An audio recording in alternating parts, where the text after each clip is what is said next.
Why, greetings. Hey everyone, it's GleeCon and I'm back again with another episode of Lore of Warcraft, the show where we try and cover everything in the world of Warcraft universe. Every little piece of content, side content, canon, non-canon, in a chronological order. We are currently playing through World of Warcraft Classic, as well as taking side dips into the defunct Warcraft Encyclopedia. Today's episode, we're going to start a new zone. We're going to work on the Arathi Highlands, which we just wrapped up as an Alliance character. We're going to now do it as the Horde with Gleek and Soul, or Tauren Shaman. Stay a while and listen. So yeah, yesterday we did get some group up, some elite work. Oh no, we're not even near where we're supposed to be. Okay, let's make sure we have all of the Arathi quests, I guess, since we left our girl in Thunder Bluff. Deadmire is not Arathi. I'm pretty sure all we have to do is hit up some Astral Recall, because if nothing else, we are going to just have to take the Zep over to Undercity. I don't see anything there. Tabithus, I don't know what Shadow Shard fragments are, so I'm pretty sure that is a dungeon quest or something. I'm gonna just, I can't spell. Maraudon, yep, okay, so not worried about that. I just want to make sure as we go through that we are in good shape and I'm not going to leave anything behind. Those are neither one. Feralus, obviously, is Feralus. Okay, cool. I did get a mount on my my other. Oh, we just missed the head drop. Oh, let's get some email. I got a email from Kobe Beef. Don't know what that is from. Not an email, an in-game mail. It's too far away. Tough score. Oh yeah, this is a guy in the guild who said that he would be. He put this in the guild chat and said, "Hey, does anybody want these head items, or I mean these patterns?" And I said, my alt is, this is when I was on Momkin, and I said, my alt is a leather worker. I would not say no to them.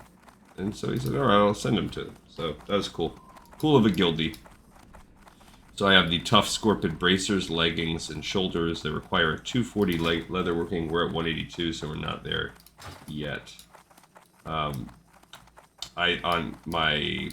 think both my Alliance, I don't know, 2 of my other accounts I have mail waiting from the auction house where I may or may not have succeeded on selling something. Okay, so I think the only quests we really have to deal with come out of the Undercity. Apothecary Zinj. I do not believe that is one. That's the benefit of doing the pre-thing. I can check. To steal from Thieves 100% is. You definitely have to pick that up. I don't think any of the other ones are. It looks like our Zep is coming right as we speak. Perfect timing. But yeah, I finally have a mount on that character. She was able to earn enough money now that she's level 50. And I kind of want it on this guy too, but I mean, for now, Ghost Wolf form is a fine compromise. Okay, so let's check the old spreadsheet out as well. Just see where we're at with that. So that's what we just did. So we're now going to pick up this bad boy and let's actually insert 3 columns. And now we're going to go ahead and get this going. Taking that off and extending this. It's going to be a while. Excusez-moi. My sinuses have been quite irritated lately. This is Arathi Highlands. As a horde, after this we're getting close to. This is the final one in the kind of the tier we're at right now. And yeah, as you can see, we have. I'm only 4 zones past this with my dry run candidates. Alright, so looking at Arathi, the only ones I see, we have to steal from Thieves. Oh, we do need to go to Troll. Yikes, we have to pick up the Trollbane quest from Stranglethorn Vale as well. Okay, so that is a separate quest line too. It's not the end of the world.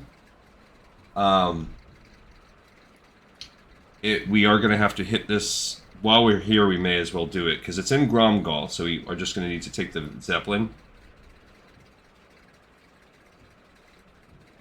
So that's something to look at also. You think about where we're at. Like, I don't want to fly from Gromgal up there. So I kind of want to just stick around right here. We just probably shouldn't have I should have took that other Zeppelin in. I would have just made that connection a pinch sooner. I saw that Zeppelin also coming in for Gromgal. Because that is just bopping down and getting that quest. And the reason why we really need it is it's technically considered, I think, a Stranglethorn questline, or maybe it's not. I don't know. Stranglethorn has a couple quest lines that originate and get turned in Stranglethorn, but they're tagged in Wowhead as being part of other zones. I just did one that's considered Tanaris. It's part of the Stolies. I think it's called Stolies Debt. It's a little mini 3-part quest chain, but it takes place. You accomplish it in Tanaris, but it's tagged in Wellhead as a Tanaris questline. Same thing kind of goes on with this Trollbane questline. It's tagged as a Arathi questline, but it is picked up in Stranglethorn. It also is annoying, and it's one of the longer questlines, if not the longest in the zone, and it is all elite stuff, so it is a pain. It's a pain in the tuchus. Yeah, so we're going to go down to Gromgal. Now, so we're just popping right over to the other one. And we'll have to wait. It'll be shorter in the long run. We are losing a couple minutes because I should have just done this right from Orgrimmar. And then we can take the Gromgal run right back to here. Alright, we'll kind of look and see what we have here. So that's gonna, that'll give us Trollbane. I don't think I see anything else. We also already technically have Crystal in the Mountains, so let's go ahead and activate that one, because that's technically our first quest. Crystal in the Mountains, we have picked that up. That is from our goods we have right here. After we turn it in, we can just toss that 10-point necklace. Ours is 21, ours is better. We have no trinkets on this account. When we get to Badlands, we will get one. And she does wear mail now. Oh, you know what? That just made me remember too. I need to do, for my druid, I need reagents for the next level of res, whatever the next seeds are. Need to get some of those. Yeah, so in the last episode, we really could have combined it into two episodes into one, because I did some on the server reset where we did the chain that we're going to do on this quest line. So when you come out here with the summoning the princess, we'll start that today, probably. The first thing that you need to do is go fight these kobolds. A lot of these quests are actually gray for us. This is definitely a more horde-friendly zone than the other one is. And then the kobolds, you get those shards, and then you go into the cave and get the next step where it has you going to get the different 3 pieces, and then you turn it in here, and that will break out a giant, and then you go kill that giant, which will then want you to head off to the Badlands and all that stuff.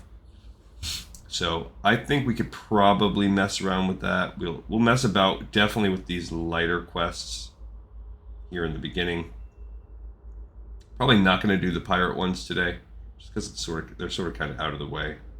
We'll wait until we have the first forays into Stromgarde. And I don't remember this Trollcaller questline. It has us doing a lot. There's some real sweaty grinding that we're going to have to do, worse than what we did on last night's episode where we got those Stromgarde badges. Giga Chad Poppy just logged in. That's really cool. Really sweet name. Chad is a popular sentiment. People want to be Chadly. They want to be pumpers. They want to, and all these other masculine, kind of mildly sexualized ways of referring to DPS. It's a trend. It's a trend. It's probably always been a trend in gaming. Last night I finally beat As We Just Sit Here and Kill Time. I've been doing a personal project on my own. I had mentioned it on the show when I wasn't sure what I was going to come down on, on the Patreon. If you want to check out the Patreon, the links are in the chat. It's Patreon/GleeCon. And I eventually settled on Assassin's Creed because I felt like, one, it has a ton of games. Two, the games are filled with really cool lore and storylines. Even if they do get a bit up their own butt and convoluted, they certainly do. Even at the end of the first one, it gets pretty weird pretty fast all at the end.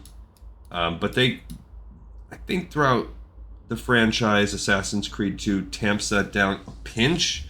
It does lean into the supernatural or science fiction elements pretty heavily in that series, but they also like double and triple down on the historical, mildly like conspiratorial, but also sometimes it's more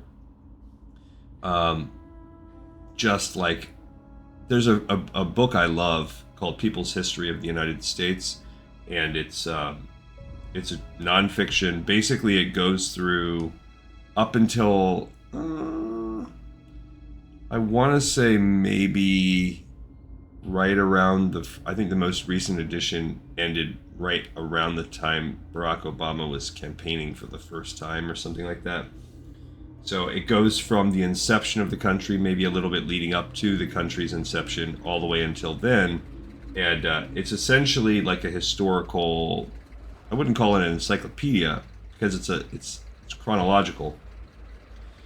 But it really tries to get in a sort of a nonpartisan way, just cut to the chase. Like what was the real political climate behind, Abraham Lincoln and his messaging and the political machinations that went around behind those decisions. And that's just an example I plucked out. The book does that for every a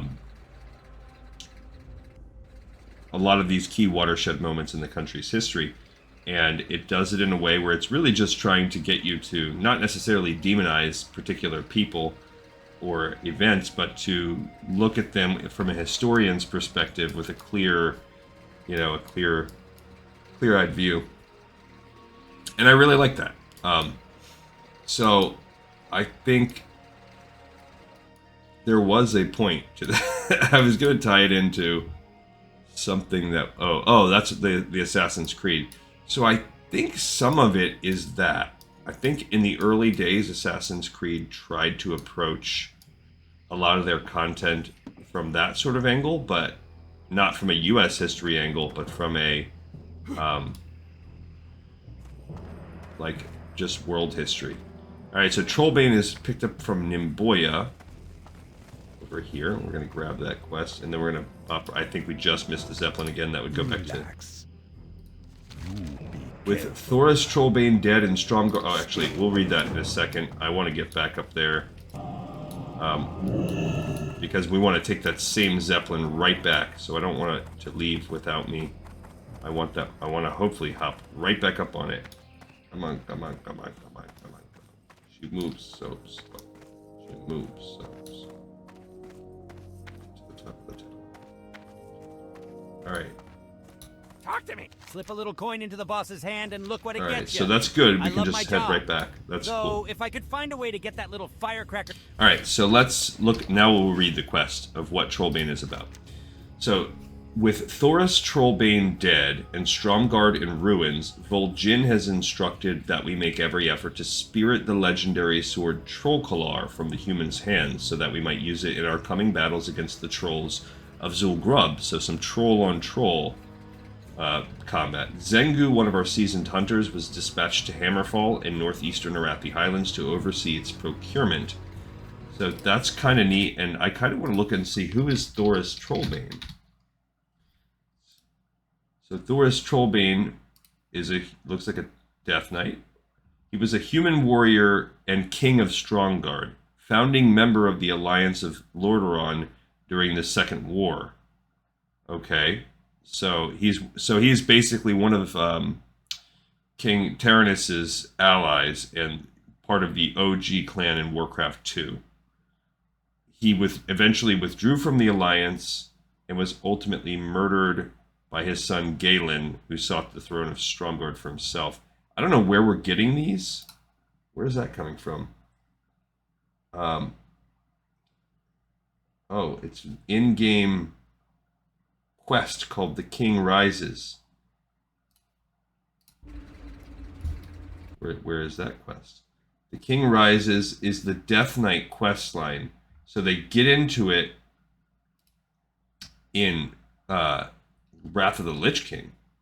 Okay, so that's interesting. There is a novel called We Ride Forth. And I'm guessing that's one we will read, or maybe it's not called We Ride Forth, but it is. Let's see where that one comes from. That comes from, yeah, it is a novel called, or short story called We Ride Forth. And that's probably one we will encounter when we do,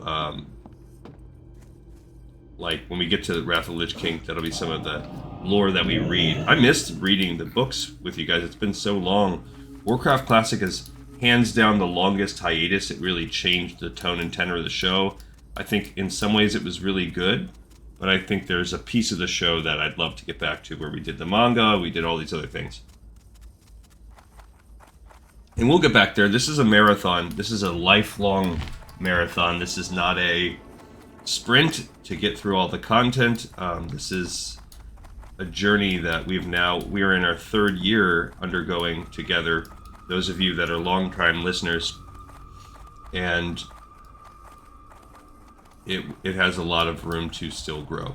All right, the point of this right now is we just need to pick up the To Steal from Thieves quest line, and then we're going to fly to Arathi, and we should be able to get to work. Looking forward to that. Can I get there? Probably not. Barely. My tail got caught. Anyway, so Assassin's Creed is cool. To wrap that up, it's a cool endeavor, and check out the Patreon if you want. I finished up the first game. We'll be starting the second real soon. The harlot, the swine. Kanata still lives, her family healthy and prospering while I suffer. Forsaken indeed. My family is gone, taken by the plague. Our estate also forfeit, looted and burned during the war. And after all that, her and her lousy children had the audacity to steal the only precious belongings I had left. I don't care about the things they stole anymore. What I want now are their heads. Kill them for me. Go to the Dabbery farmstead in Arathi, northeast of Refuge Point. Okay, so we are going to do that. So let's get on the flight path.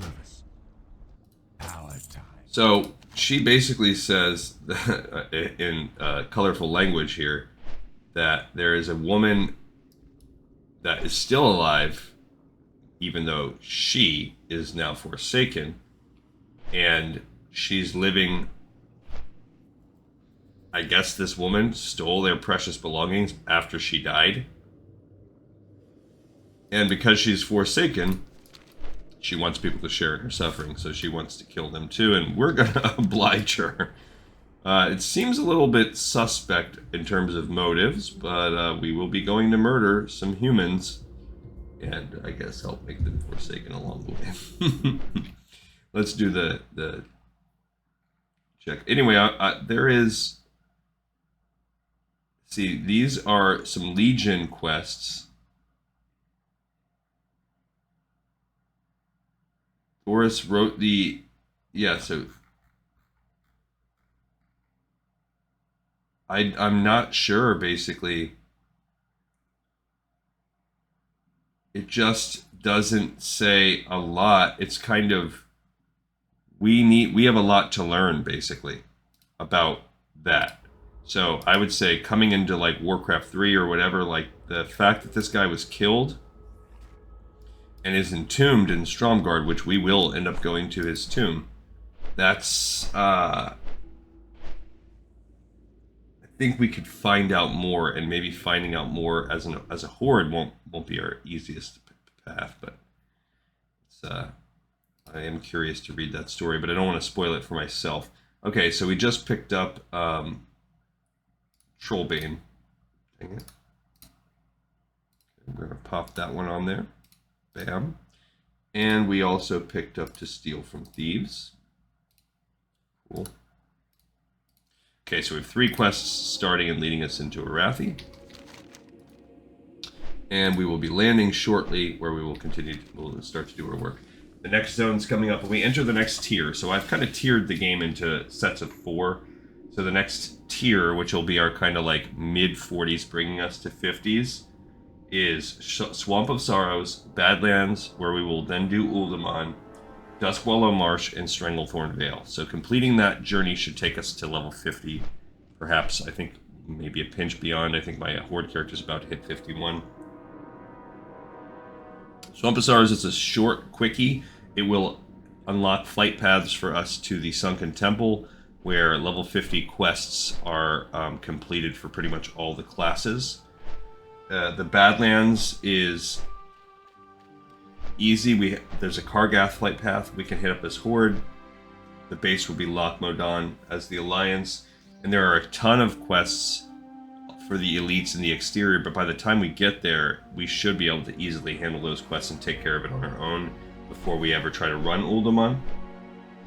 We'll run Uldaman, which is a pretty decent dungeon with pretty decent amount of quests for both factions. We'll then do Duskwallow Marsh. Also, not really, if you look at the spreadsheet, not really. I mean, it's got...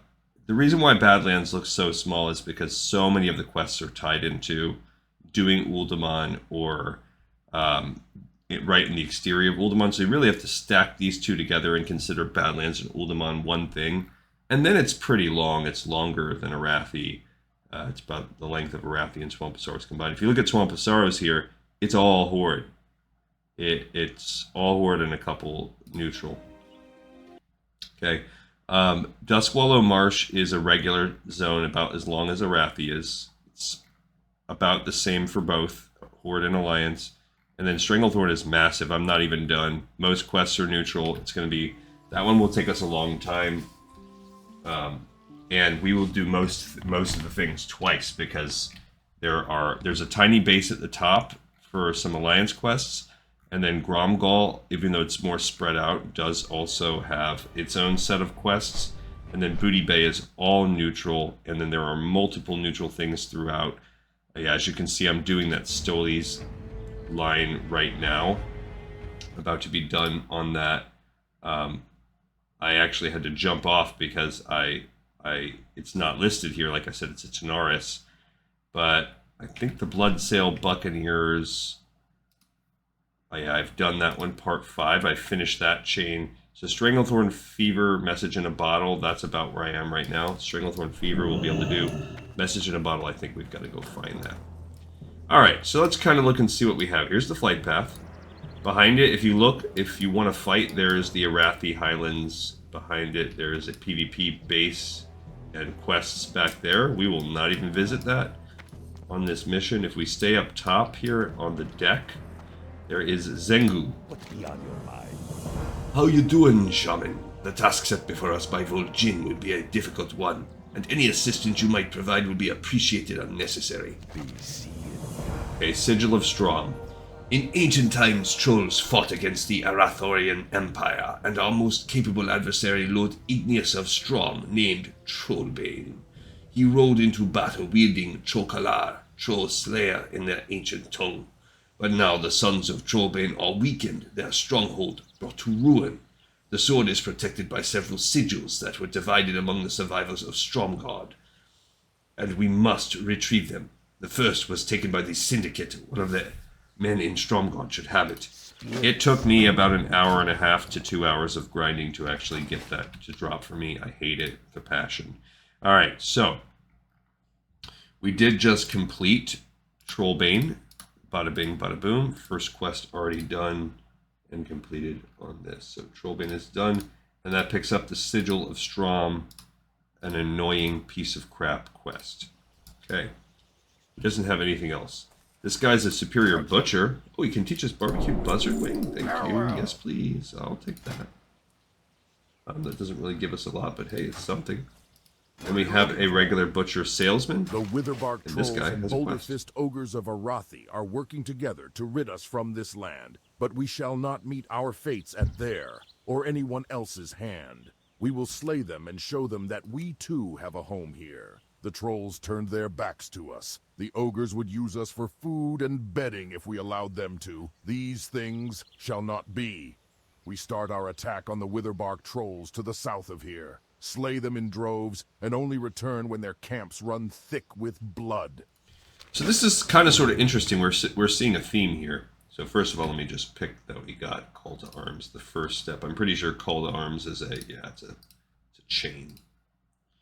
Okay, so what's interesting if we look at the map is let's look at the grand scheme of things. So if you remember, the war really happened in the Plague Lands leading up to the High Elf land. So this is sort of the path that came through where Arthas took and he corrupted that land. But previously the trolls were this was their continent, and they still had a ton, and they fight with the alliance coming out of these trolls coming out of the south. And there was another patch of trolls coming out of the hinterlands and really in this area and right here in Arathi. And that is really now being taken over. It's contested land, all of it. And part of the areas that were contesting it are these trolls. Now they're saying the trolls and ogres are working together. These would be the trolls, I'm guessing, that really fought against I think a big part of them are the trolls that fought against the Alliance in the Second War and the First War, but you have to remember the Darkspear trolls are the trolls of the Horde, and they're a little bit different. Here's our innkeeper. You are always welcome here. This just has cheese and stuff. I might as well sell this headdress. I'm not going to wear it. A general goods vendor if you need ammo. His name is Grodd. The innkeeper is Adegwa. And here we have Kina. Trade goods, and I always check my trade goods people because they have recipes usually. Roast Raptor, Curiously Tasty Omelet, Barbaric Leggings, there you go. That is and there's an enchanting one which we don't need, but we've got a new leatherworking formula, so that's cool. Always check the trade goods when you come into a new town. Barbaric Leggings, there you go. So that's not anything we're going to wear, nor is it anything that we want, because it takes moss agate and stuff. In the back of the house, there is a book here. We've already read that one, Sargeras and the Betrayal. Check out the episode where I read that one in-game. There's another book, The Rise of the Blood Elves. I don't think I've read that one yet, but maybe this is the place we'll go when I make that episode to read it. We'll see. Okay, so that's it inside this little house. I'm just doing my exploration of the area for our benefit. Now, bandages, I think we need to get to 270 to get to the next one. That's everything that's up top. Now, if we make our way down here, there's another little pit. I actually like this town. It's one of my favorite ones. I like the setup. Here's where we'll be doing our repairs. There's also a green bow. It is still clear to me, like yesterday. So many years without hope, with wood and steel to bind me to this terrible place. Then finally, there was the war chief. Doomhammer in his midnight plate, his warhammer held high. It was too terrible that the blow of a coward would strike down our greatest hero. From behind, he charged on his horse, and then his lance ran him through. I fell to my knees. What hope was there? What hope is there? For the Horde. So this guy is basically, his name is Gormal, and you can see he's got this grizzled kind of veteran look about him. He was there in the Second War. He was there right beside Doomhammer when Doomhammer fell. He is saying it was just this cowardly battle that took down Doomhammer. I don't remember if that's how it played out. Because I thought it was Turalyon that took him out, but I could be misremembering that, and I did not think that Turalyon, in the book that we read, when we read the World of Warcraft 2 novelization, that was, they made it sound like it was more of an epic battle, but I could be, mixing some things, so if I am, feel free to correct me in the comments. I love that, actually. I do not take offense. I love to get my story straight. Alright, so that guy gave us a quest called Hammerfall, and it really just doesn't say a lot. If you look at what we're supposed to do, it says speak with Torgan. So basically we hear this guy and he is distraught. So we are going to go talk to someone else in camp about it. This is Dr. Gregory Victor. This is where we learned our artisan bandages. He doesn't have anything for us. I have been following your progress, and I dare say that it is time you learn some of the more advanced bandaging behind techniques. The house is nothing. Return to me from time to time as your skill advances, and I shall teach you all that I know. I surely shall. Okay, here's Zaruk. He looks like a warlock. And that's just a guard right there. What's inside this little base? They should probably fix their roofs. That would be like my first priority. Leatherworking supplies. That's cool in case we decide to work on our leatherworking while we are here. If I look at the leather, I don't know that we have anything. I can make one heavy leather. That's cool. But other than that, I mean, we have 6. All of them seem to need, yeah, that requires cured heavy hides. Do I have any heavy hides? I do not. So I'm either going to need more heavy leather or I need heavy hides. Okay, and then now we can go talk to this last person who's kind of waiting at the entrance, and then we fully explored Hammerfall. Again, one of the coolest zones. I really like this. I mean, bases. I really like this base. Here is Torgon. Relax. Thanks to the war chief, even here in the ruins of our former prison, some hope remains, and the Horde rises anew. And that's what this is, basically. Outside of Stromgarde, this was an internment camp for the orcs. And now they've reclaimed it, and it's one of the coolest bases for the Horde. Ah, Gormul you speak of. Yes, from what he says, it seems he has never recovered from the death of Doomhammer. Gormul was a captive here when Thrall and Ogrim fought to free the camp. But as the earth shook and our brethren escaped, he was left behind.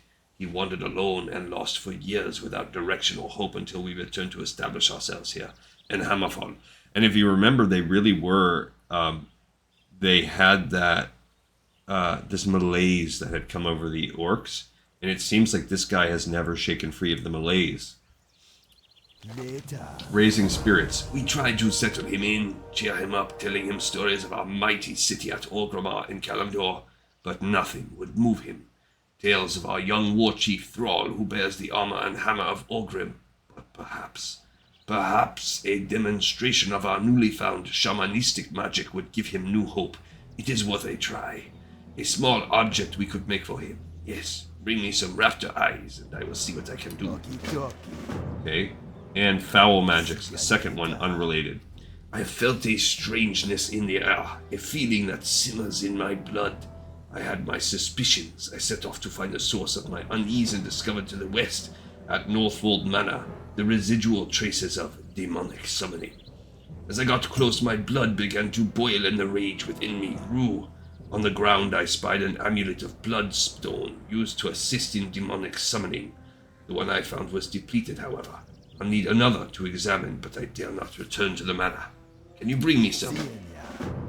And that is tied to this over here.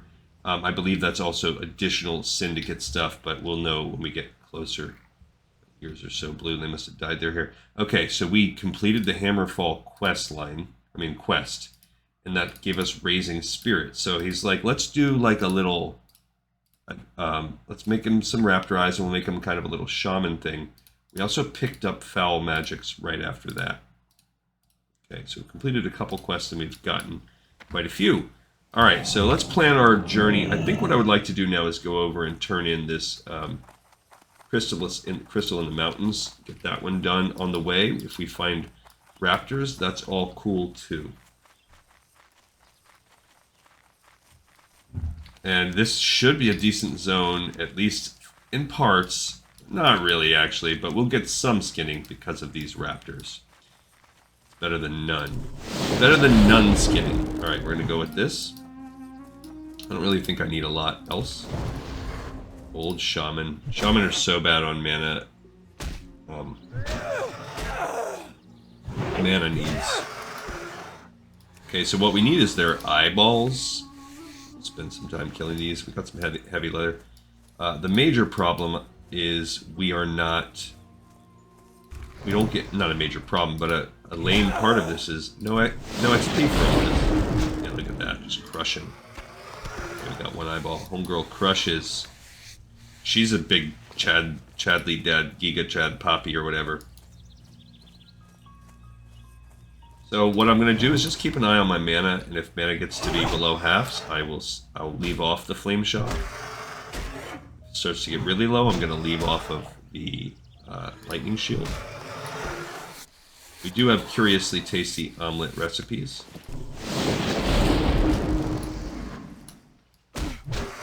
But this is really our short-term goal. Just start working some of these low-level quests. Just get them all out of the way.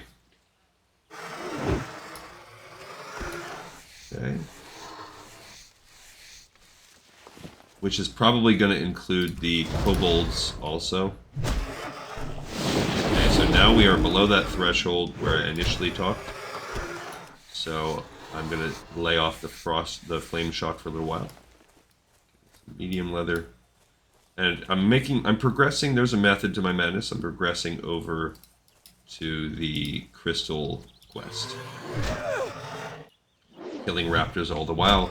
And then I'm going to check and see. I don't quite remember what level the kobold quest is. If it's gray, we can work back over to that one. Just because it's so grindy, I'd like to take it off of our plate, if at all possible. You do not need this amulet, this pendant of Mizrael. You do not need that to start this quest chain. Only if you are a completionist does it matter. So go ahead and if you're not crazy like me, it doesn't really matter. These shards glint with an unnatural sheen. It is clear that they hide a deep power within. This crystal pulses as if a living force is trapped within it, because all that crystal does is kind of point you in the direction of this thing, and gave us 100 XP. The princess trapped. My name is Mizrael. I am a princess of the earth, and my captors, the giants, have trapped me deep beneath the Arathi Highlands. These crystal shards are the only way I can speak with the surface world. Please help me.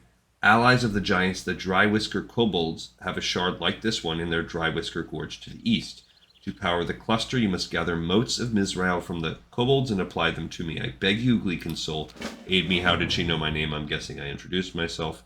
Okay, so the shards. Now, this quest line has always kind of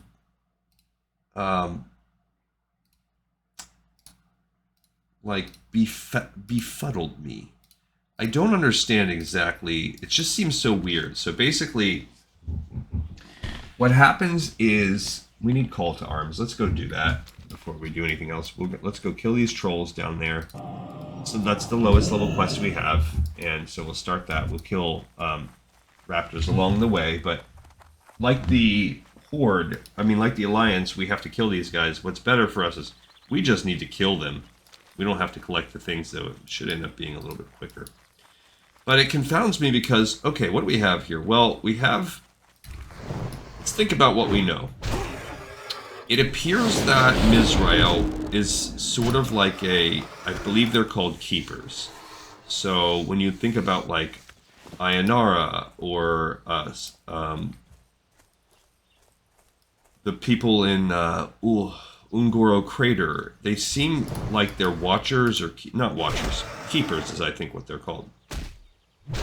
So those were created by the Titans, and they are designed to safeguard and watch over all of Azeroth.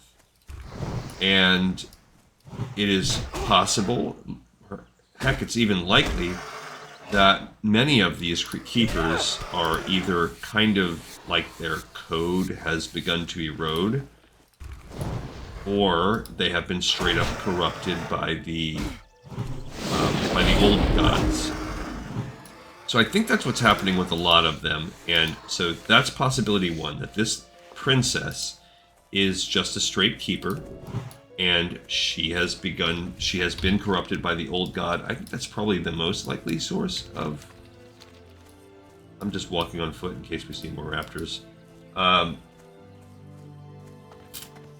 Yeah, so I think that's probably what's happening. Now, what are the Giants? Now, the Giants are one of the original Titan-constructed races. They are perhaps subjected to the Curse of Flesh, perhaps not. Either way, they're one of the oldest races. So it would make sense that they are doing the jobs that the Titans intended. Also, it's much less likely that an entire race of them. So the way what this appears at first blush is that there is a keeper that has been contained by the Giants because the Giants have seen she is becoming corrupt. Now, and then our character, in their ignorance, because most people are ignorant, if not all people, of that sort of dynamic, don't know about the keepers, don't know about the Curse of Flesh, really. Like, all of these things have sort of been lost to the annals of time. So we just have ourselves as a uninformed person who hears this woman asking for help and says, hey, the Giants, who, as far as our characters are concerned, just having been around them, well, the Giants seem to be sort of neutral, and kobolds are sort of lame. So, okay, well, the Giants and kobolds have teamed up, and they are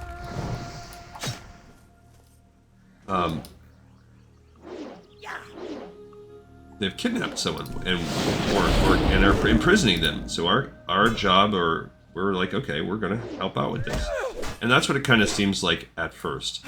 Now they call it the princess. I don't know. Did she refer to herself as the princess? So she says, "I am a princess of the earth." So that's. I don't want to kill that axe thrower. Actually, I want to get other types. So that is interesting because that opens up another possibility. Maybe Mizrael is not a keeper at all, and we have limited character models that we can use in Classic, and that's what she is. In which case, she would be sort of in the same line as Therazine, and we need these headhunters too.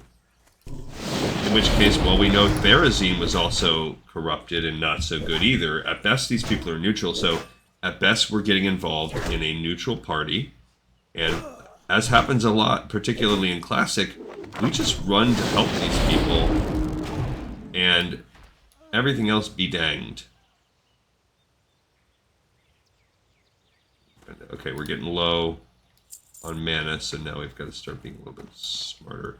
So we have to kill axe hunters, axe throwers, head hunters, and witch doctors. Which I don't know that we have to really go into the cave for that. The headhunters are the ones I'm most worried about finding because I don't know exactly where they come. I'll check this cave.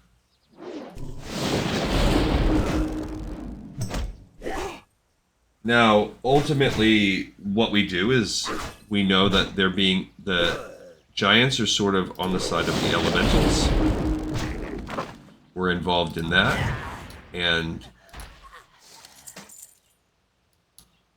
they're all related, and basically the elementals. But when she comes out of the earth, when you do end up saving her, well, heck, she has full power over tons of elementals, and not just earth elementals. So that, again, makes me lean more towards her being some kind of powerful keeper, not just a princess of the earth. These headhunters have that net move, which is annoying. She did not net me, so that's good. Just going in here because I think the headhunters are someone has been in here recently. Yeah, you can see that Renoki Night Elf Hunter running away. So yeah, this questline's interesting, and I mean we have to kill a giant walking around with a we don't need shadow hunters, so that makes me want to stray away from this cave. We have 4 headhunters, and I think headhunters appear out of the cave too. So they've got a witch doctor right now. Witch doctors are a little bit more annoying to find. But this, in general, because we're not trying to get the Shadow Hunter blade things, this one's already less, and we're not beholden to RNG. This quest is more friendly. I'd rather know I have to kill 28. I think we definitely killed more than 28 when we did this with old Gleek and Soul. Alright, so...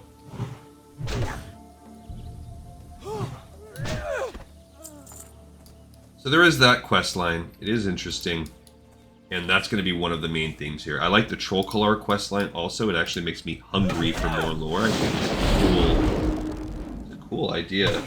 I just hate what we have to do. It's very grindy. I truly can't wait. I can't wait to play retail with you guys. I think there's a lot of stuff. I have not played the new expansion at all. I'm really holding back on that. Okay. This guy's gonna just sit back and axe. Okay, he's gonna run. Oh man. Okay. So this is bad for me. So what I'm gonna do is drop a bunch of totems here. Okay, I'm gonna get everything going. Now is where we're gonna see. Oh, they just took out my. They took out one of my totems.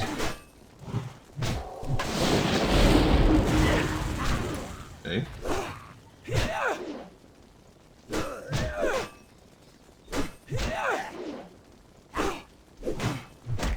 Seems okay. Alright. That's cool. Kind of stay here in the good graces of my totems. They killed my fire totem, though. That was the aim of them. Alright, I'm going to ignore the axe throwers because they truly are... Oh, I was cursed. No, I don't. I don't have a remove curse. What does that do? It reduces my stamina and spirit by 16? That's trash. Alright. There's another headhunter over there. Okay. I'm just killing an axe thrower because we do need them.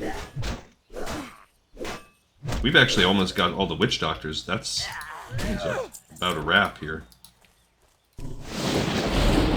Luckily that curse isn't too long. Looked like it was maybe a 2-minute curse. And I don't particularly love killing these headhunters. I hope we don't have to come back.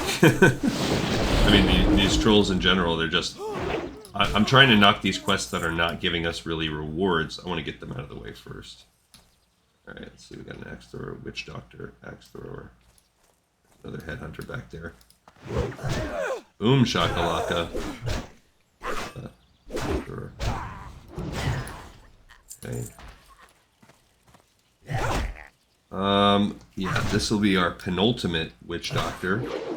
I want to go get that headhunter out in the distance. I'm being conservative also because I was with my spirit so low. Alright. Got that. We are 2 more witch doctors. We're half of the headhunters. This will be our 6th headhunter, and we have 6 axe throwers. Yeah, so like without even trying, the axe throwers are there. Like, I'm not even thinking about going after axe throwers. I'm actively avoiding them, and then we still have 6 out of 10. Alright, so there's, yeah, that dude. There's a headhunter. That's the ones I'm really honing in on, and then getting the other ones as we go.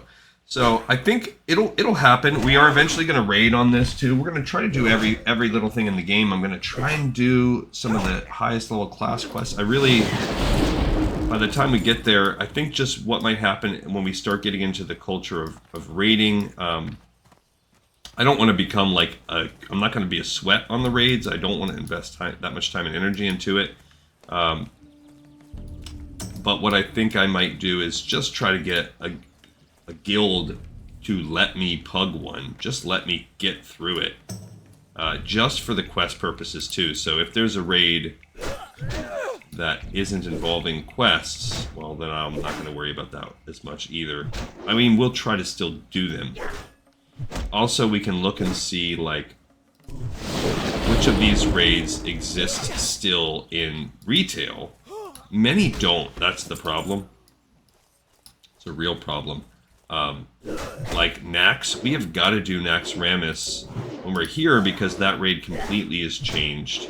Now, maybe Zool... Oh, he still got me. I didn't get the withered... I didn't block the curse fast enough. Okay. So people are out here competing for these guys. We need... What do we need now? 2 headhunters. Still need a witch doctor. And we need 3 axe throwers. So, looking for the witch doctors, looking for the...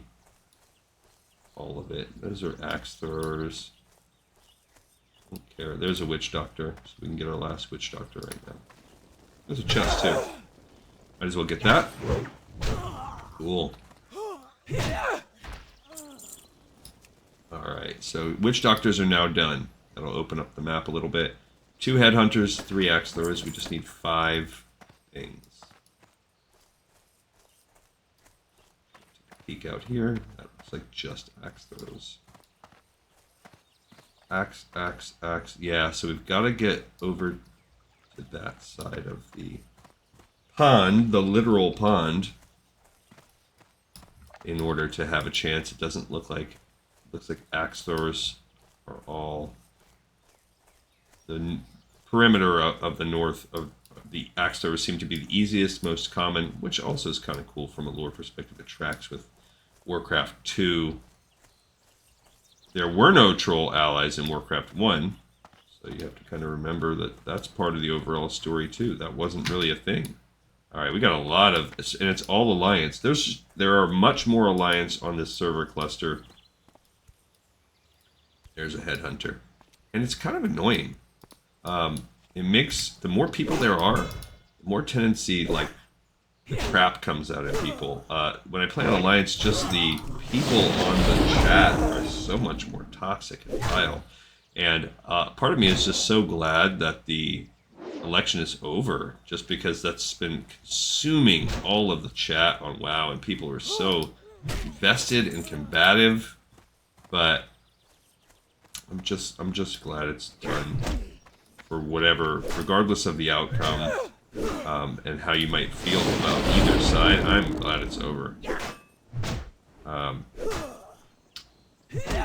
What will happen in the, you know, days, months, weeks, years to come that's another story. We'll see what happens in this country of ours. But all right, headhunters are done. We just need... Well, it doesn't... There we go. We just need 3 axe throwers. Now we can just go click that. We also need the foul magics. We can go make our way over to that, killing raptors as we go for that as well. Let's look at my time too. I gotta plan this time accordingly. All right, we're almost at an hour, so I'll say around. And I can probably give us a couple today. I'd like to. Maybe just shy, so perhaps around 1-ish. Maybe a pinch after. Because today, I've mentioned this on a couple episodes, I got some fun ahead. I am going to be, right after I'm done making this episode, pretty much, going to be heading out for a nice little weekend away. So I will not be here tomorrow. We'll have a day off of episodes for that. And then I will make one Monday night, but that Monday night one is going to be a Patreon that I start up. Patreon only episode where I start up the next Assassin's Creed. I think it's called Assassin's Creed Origins or something like that. Check that one out if you want to come to the Patreon. I'll actually probably link it maybe on this channel as well. I'll make that one a freebie since it's the start of a new game. So for those of you who are not sure about whether or not you want to get in on that Patreon content, I'm also looking into there's something called membership. So I'm thinking about, I've had some requests for turning off the ads and stuff like that. I totally get it. Ads are annoying, especially if you're playing this in the background. But you have to have them on if you want to monetize your channel, which is a big goal I have in mind. I'd like to start to have some of the 3 years of work I've put into this channel pay off a little bit. And I would love to be able to take anything that I get and invest it into making this show so much more polished and professional than it is now. It's really been amateur hour in the most extreme, literal sense of the word for the past few years. And I would love to work as anyone that's also been a long time watcher of the show. You notice that I've talked so much more about work and stuff lately on this over the past maybe 6 months, and that's just part of life because my job is consuming so much more of my time and energy, but the pay is not correlating with it. So that's my own problem. I have to work on that myself. That's real life, but that's what happens for all of us. We all must balance our real life. And one of the ways in which I could throw off some of those shackles and devote more time and energy to this channel, which is my real passion project, would be for some of this monetization to start picking up and picking off. So we're in a lot better shape than we were when it all began. You know, the fact that that's even on the radar, that there's even some pennies trickling in now, is fantastic. But we have a lot more to go. They asked if anyone has Arcanite transmute up. I think I actually have that on my other account. We got another eyeball. I believe, yeah, we need 2 more eyeballs out of these raptors. What I wanted to do was grab these as we went. That's cool. All right, another one. That's the giant Fozrook that we're gonna have to kill. We can solo him. It's really fun. I did it on Glee Contessa. We can definitely do it on the Shaman. We have more tools at our disposal. Her DPS is not quite as hefty as Glee Contessa's, but it is. She's got a lot of versatility that I really like, and in some ways, she's a more survivable character. Kind of like it. All right, we got a couple raptors here. We should, between those 3, be able to get our last eyeball. Wrap it up. Okay, not from that one. Actually, I see a 4th. Got a medium hide. That is not what we want. We do not want the medium hides. We need the heavy hides so that I can make some of those other things. Okay, did not get the eyeball from that one. You gotta be careful. There's a level 44 dude over there. I'm out of range. Do not want to aggro those guys. They will make life very difficult for us. They're not elites, which is good. There's that giant still strolling around. He's shaking my screen, shaking the earth. Oh man, we've killed 3 of these raptors. And notice that his little kobolds are even neutral.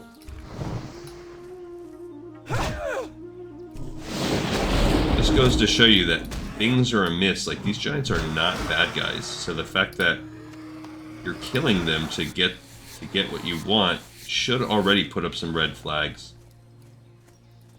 But as an agent of the Horde, because the Forsaken are part of the Horde, you find yourself doing that quite a bit. I do think they've made some efforts lately to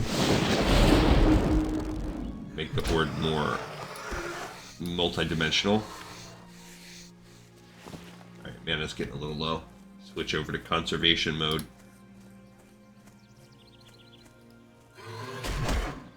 I found Ignore to be more challenging in real life. There's an IRL add-on to help with that. Dang. By the power of Ignore, I won back my beloved looking for group channel. That's true. You just need that. It is essential. I have to ignore people constantly. There's been so much gold selling. I just don't understand. It makes no sense at all. If you just had one person who just kept up, like that worked at Blizzard, that just kept the kept it up in the background, like kept WoW up, and just popped over from time to time and glanced at the looking for chat, or had a alert go off when there were certain keywords or whatever. I don't know about that. That seems actually less. Just pop over.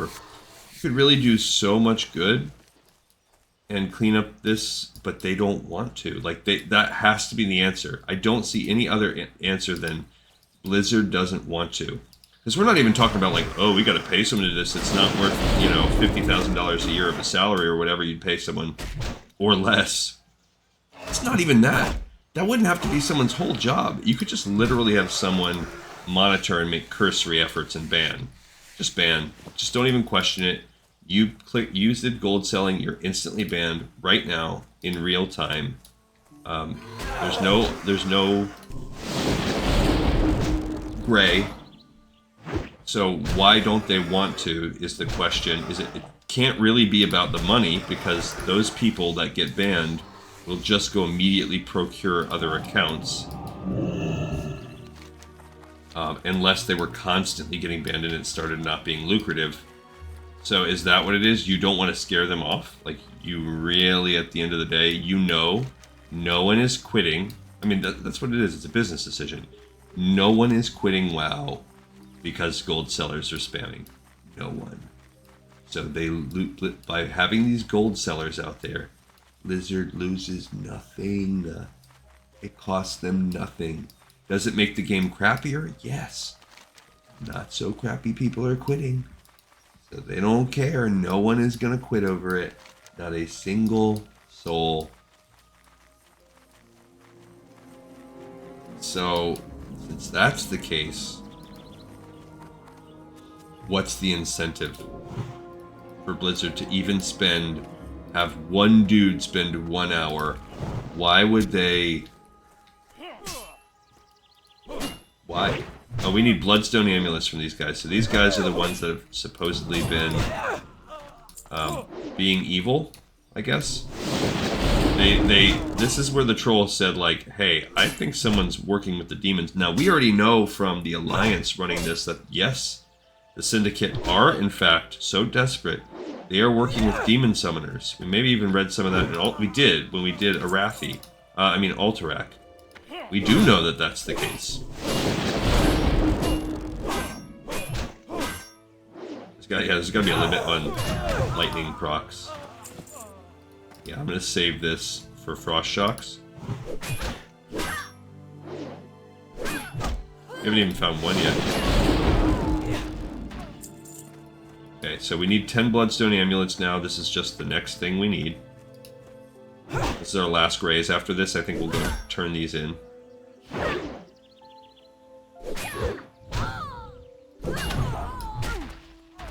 And not one. Wonder if there's certain people that have a better drop rate. I don't know. They do hit.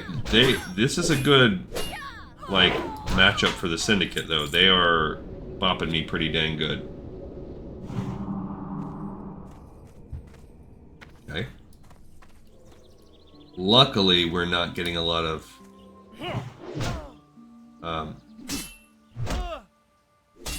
competition. Sometimes this area has a lot of competition.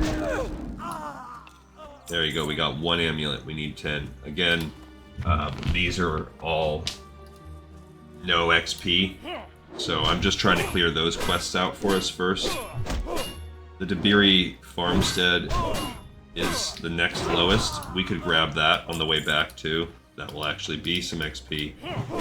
But we could, when we run back, grab that.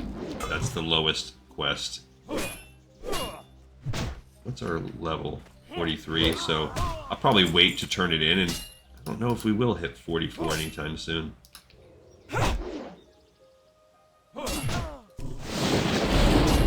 There. It'd be sweet if these guys were worth XP, because the drop rate is terrible. I wonder if, like, certain mobs have a better drop rate on them. Like maybe we can find some like casters, some warlocks or something hidden away somewhere. Or these dumb those hunters, pathstalkers.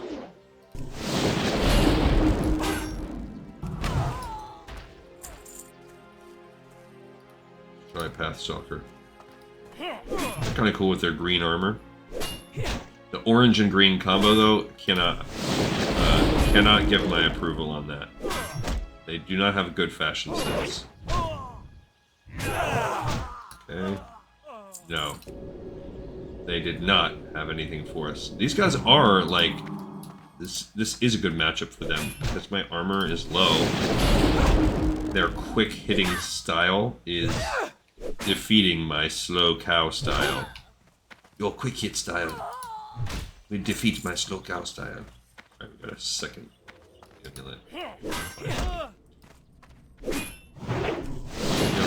two of them now. Oh, we got a third. Okay, so the Pathfinders have given us 2 out of our 3. Fantastic. Anybody else in here? Yes. Ooh, a barrel of sweet nectar. Sign me up for that. Ooh, a rare? Heck yeah.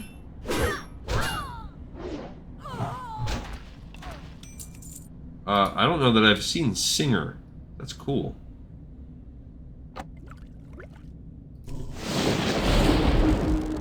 Okay, let's go. I'm gonna fight you, Singer.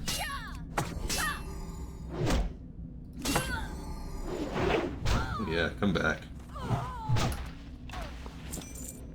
A necklace of harmony. And that is a 7. Oh yeah, that's not even close to being anything we're gonna take. Alright, a bunch of crap.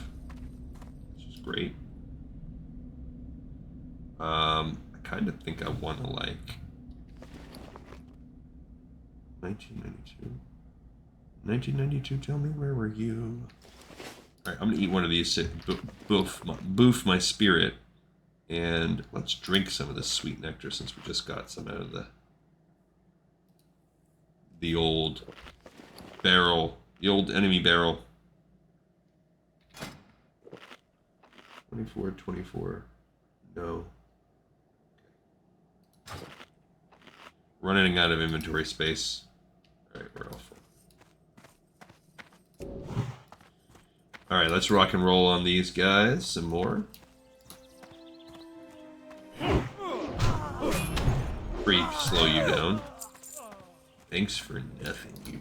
So, alright, so it seemed, let's see if we get more luck on these Pathfinders, Pathstalkers.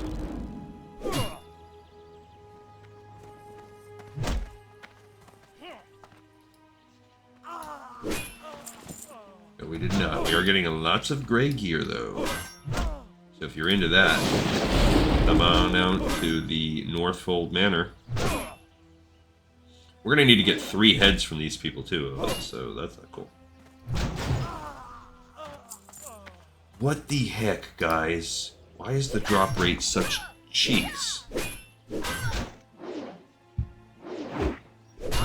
Doesn't make sense. There we go, that was nice.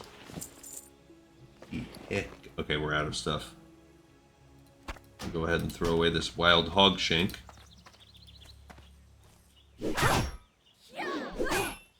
What else can I toss out?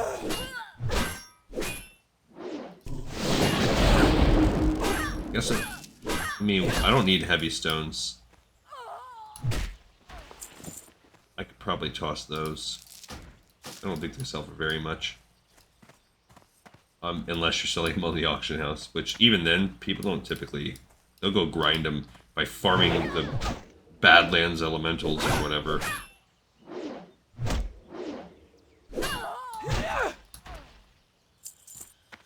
That's cool, that's fine. I don't really want these bloodstones. I was, you know, they put me on a quest for it and everything, but don't give me them. Yeah, you ran into the corner, you idiot. Okay. Okay. Go full offense. Come to mama.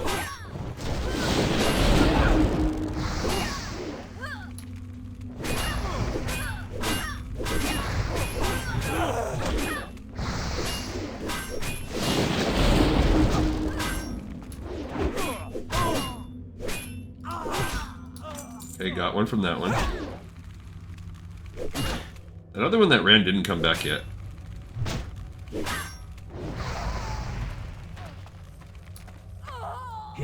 Ha ha ha.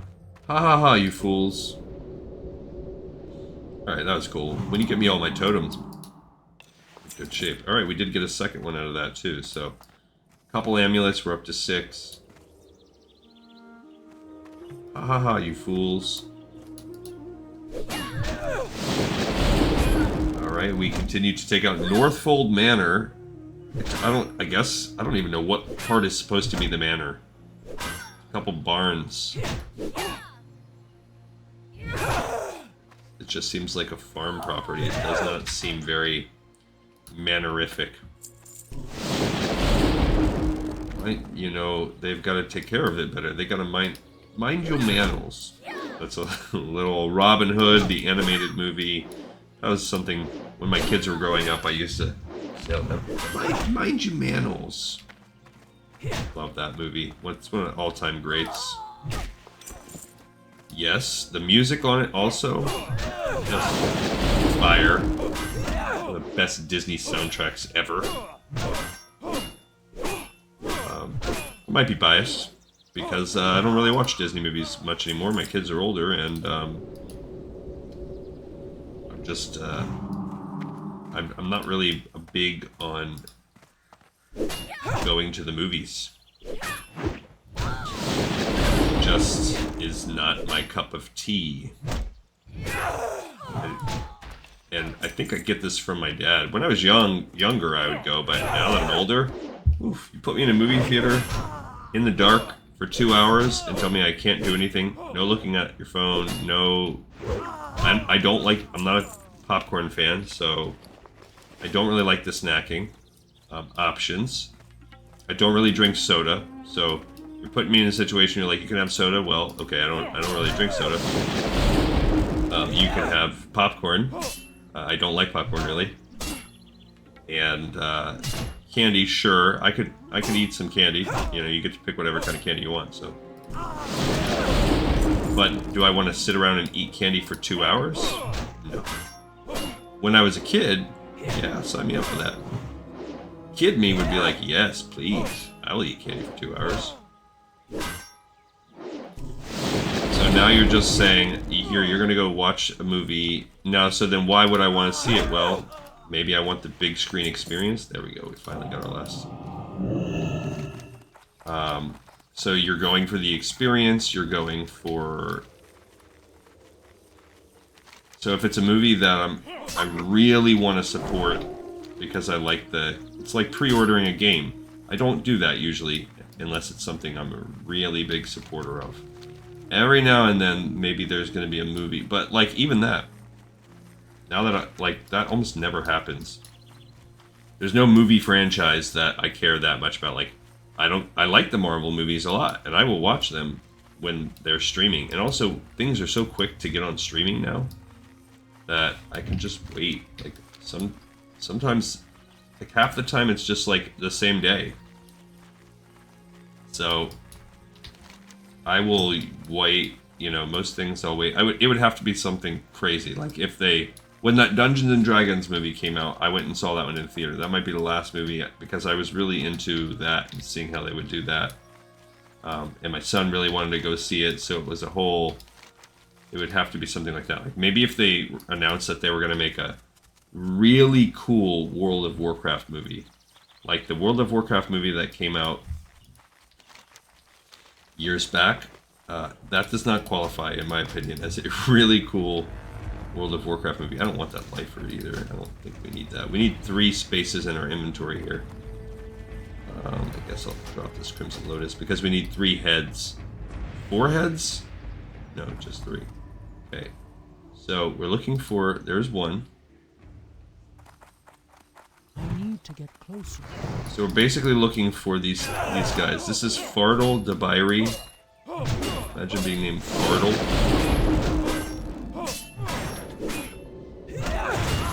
Okay. Chopped off his head. And we have to kill one of the laborers' heads because they were just too close. Okay, so that's one. Then we also need Marcel de Bayery. There he is. Okay. So old Marcel.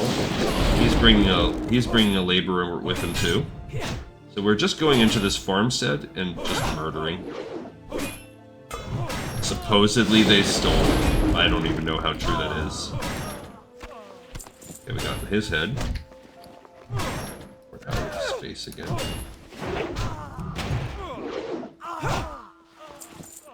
Alright, we have one more Debairi person to kill.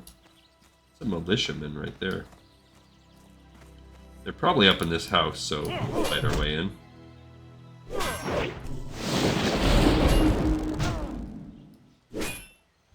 I mean, he didn't seem like he was going to run. That's good. I mean, if you're going to be defending the lands, defend those lands. I see Kanata Debairi in there, in the house, where we will murder her as well. And I think I'll actually fly us back to Undercity to turn this one in too. Once we go turn these in, just because we're not going to level up anytime soon. And okay, she's a jerk. My punching, she's making me advance my punching. I don't know why I had Rage Hand with it, but that's cool. She's like a rogue. Maybe she did steal. Thanks for the head. Phrasing. Alright, so here we go. We're going to turn those quests in, and then I'm going to fly us back to Undercity. We'll turn those in, fly back, and then I think we'll check it out. I'm tempted to want to go do the Moat of Mizrael. This says it's neutral. It is not. I mean not neutral, but like non-elite. It is not. It is elite. You're killing elites. That quest sucks.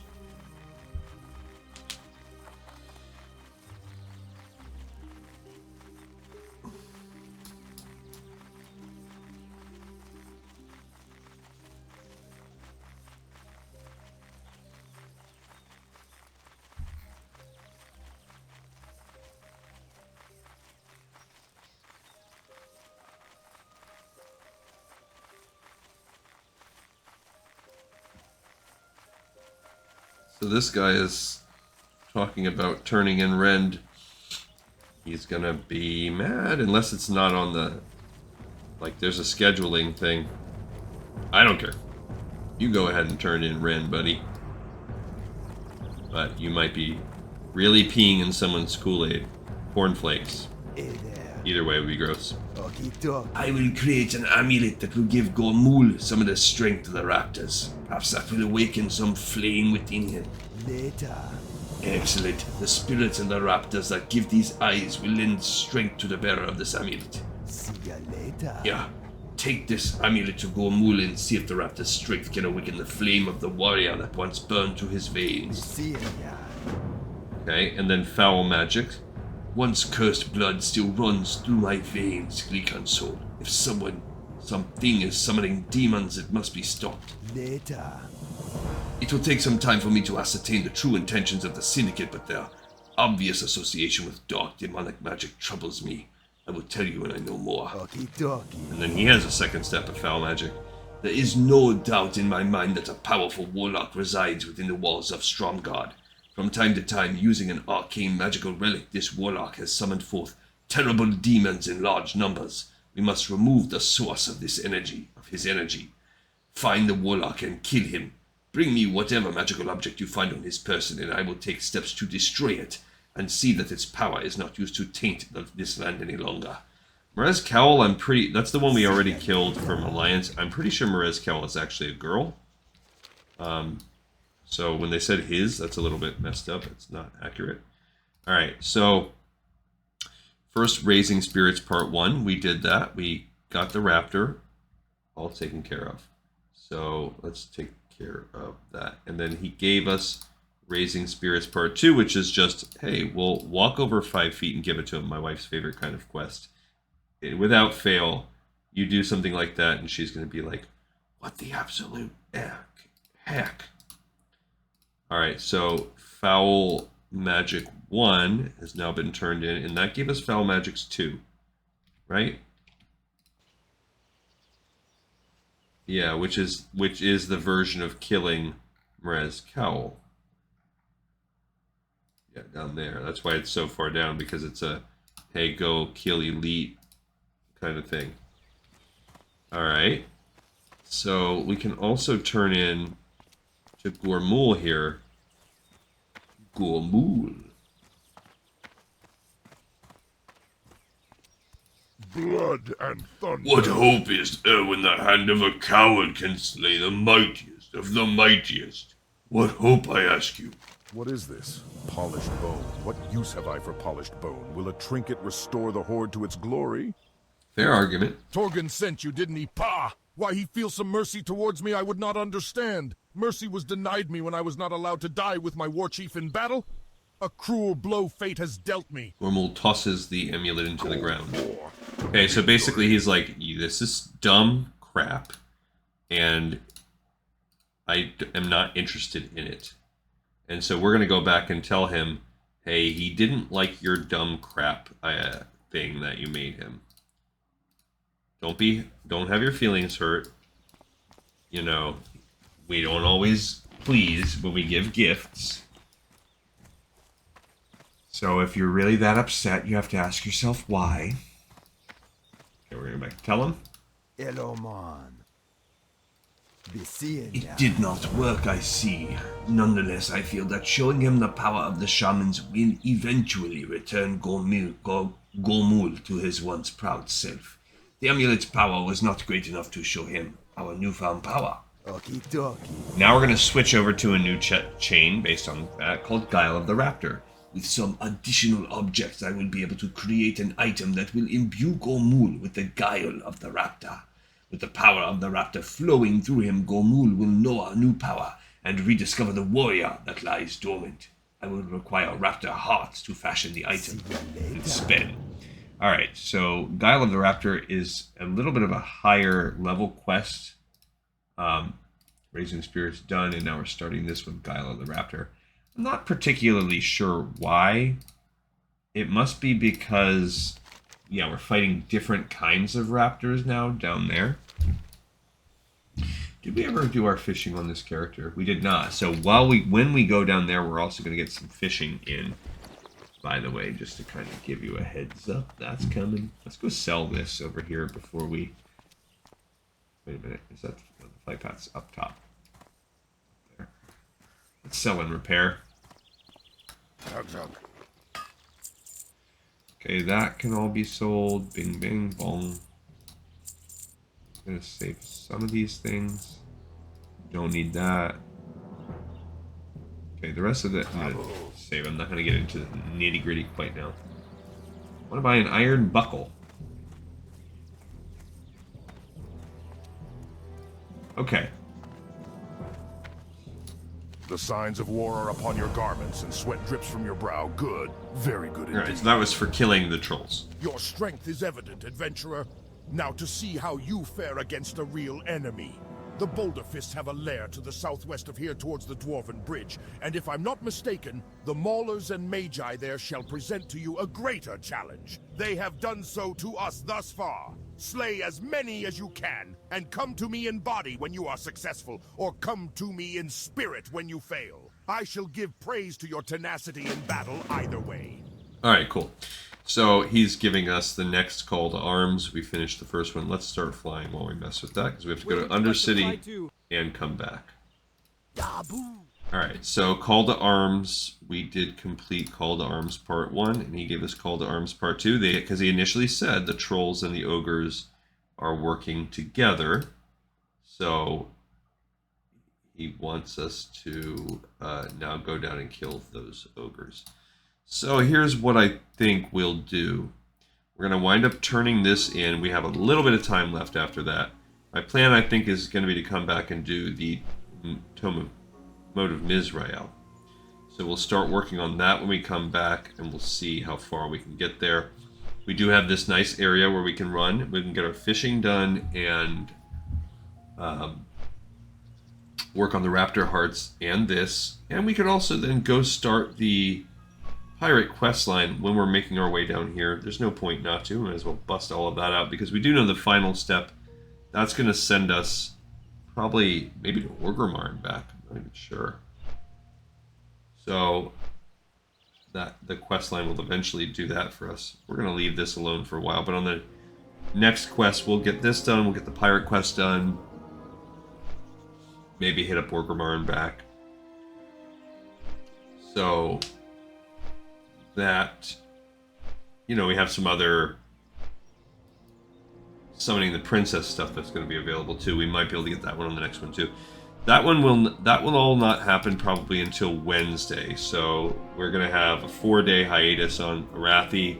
In the meantime, what we will get is you'll get to see an Assassin's Creed drop, and you will also see a little short. We'll look at that. We can kind of peek at what's coming ahead if you look at the lore. So I've been covering a lot of the non-canon lore. So if you looked at this, I did have the art books. We were doing those for a while, but they're insanely expensive, and they're also starting to talk about things that are further in advance. So I decided to hold off on getting too much further into the art line. I decided, hey, let's wait and do those actually around the time of each expansion. The CDev rounds, and I decided to do that too. Those are something we could read the transcripts over.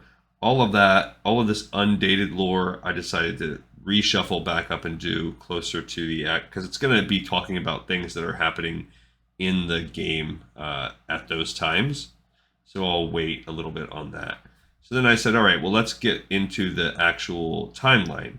And we did all of the mythos. Now we've done everything canon and non-canon and in-game.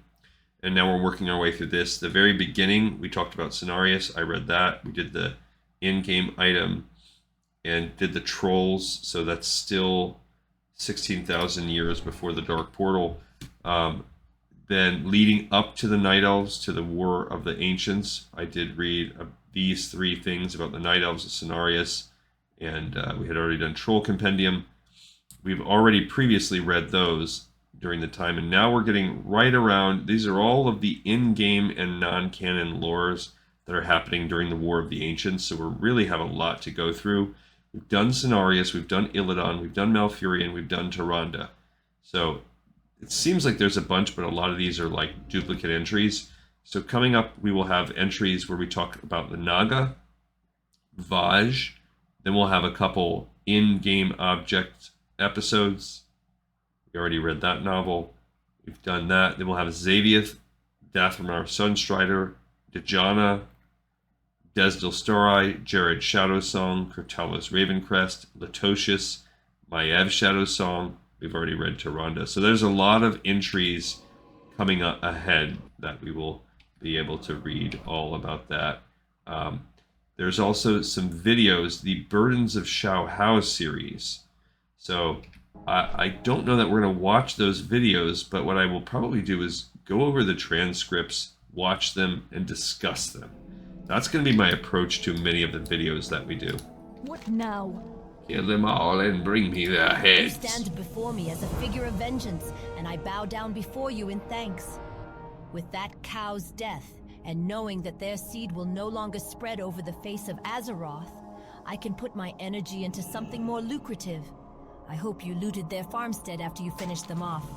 I mean, yeah, I guess. How may I be of service? All right, but that's it. We just turned that quest in. That one's done. There's no quest line that goes with it. All right, so let's hit the spreadsheet back up. To steal from Thieves is now done. And bam, bam.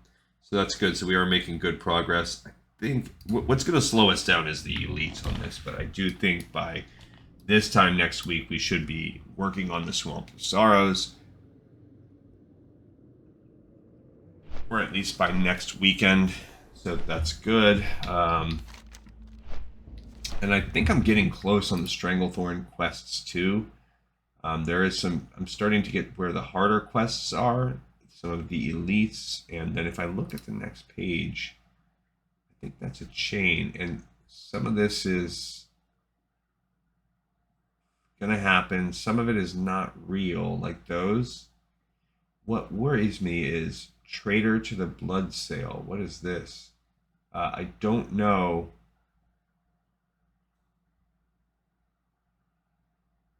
because there is a way that you can, if we want this quest, like, there's something about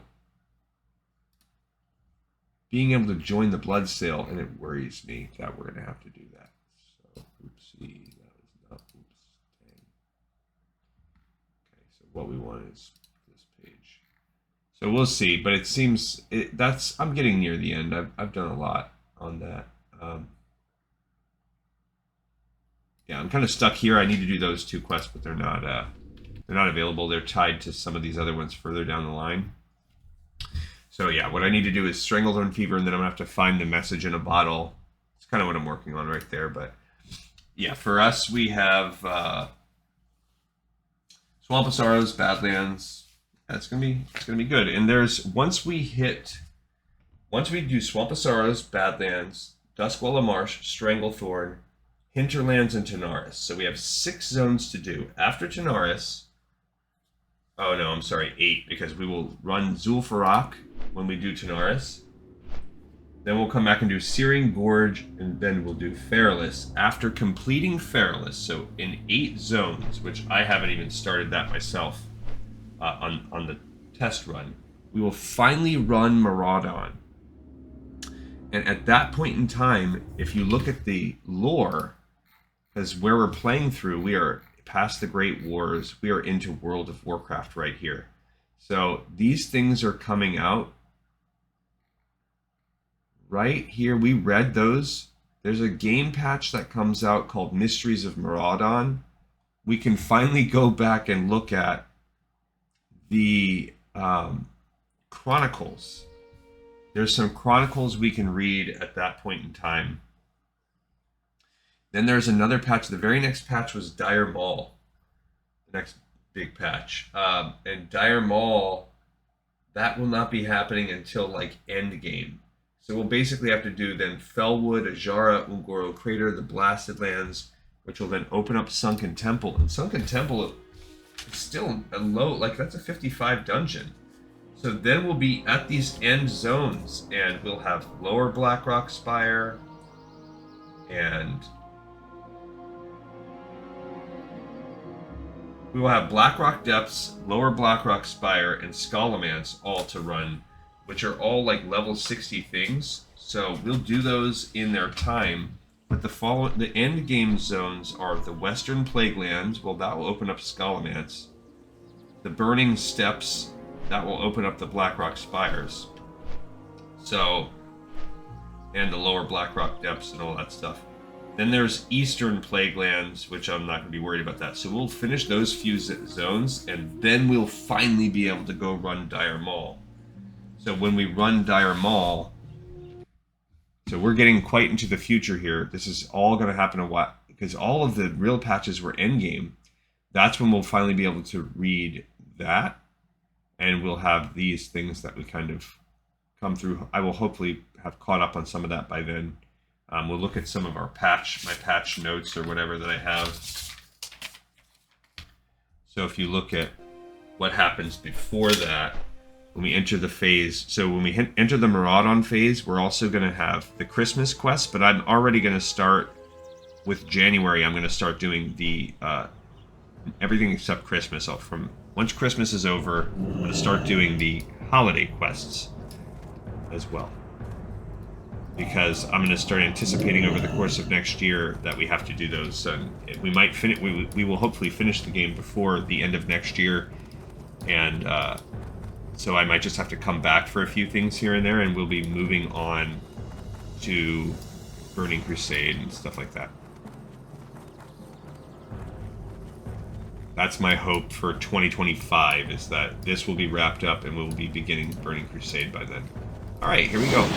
Now we're going to try to use the rest of our time, and hopefully we have some decent RNG, where we can get some Moats of Mizrael. We had a little bit of hard time with this. It took us probably like a good 45 minutes or something when we did this on our alliance with Glee Contessa. We just got a moat though right off the bat. That's what happened also though. Pretty sure our first one was a successful moat on her, and then the grind was was real after that. Yeah, these guys' run threshold is low. They're ready to run instantly. She's got some pretty decent DPS.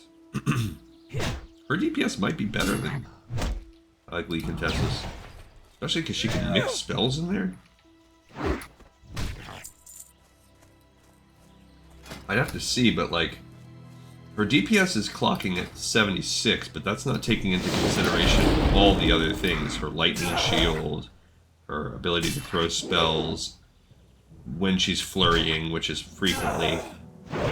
The flurrying seems to proc more often than the vengeance does. Okay, we got a second moat. So I think there's a real argument to be had that her DPS is better. Which is funny because she's supposed to be a healer.